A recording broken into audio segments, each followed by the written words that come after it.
கோடி கோடி இருமுடியா கோமகனே உங்களுக்கு, கோடி கோடி இருமுடியா கோமகனே உங்களுக்கு, நாடி வரும் பக்தருக்கு நல்ல வழி காட்டிடவே சாமிய துந்தக்க ஐயப்ப துந்தக்க தாரண துந்தக்க மாலைய துந்தக்க தாளத்தோட வருவாரா ஐயப்பன் வருவாரா, அவன் வருவாரா வரமாட்டாரா அவர் தயவை கேளுங்க,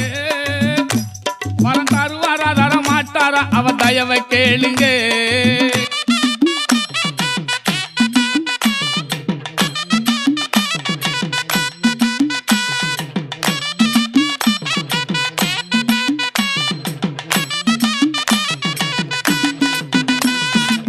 சந்தன பொட்டழகா சாந்தி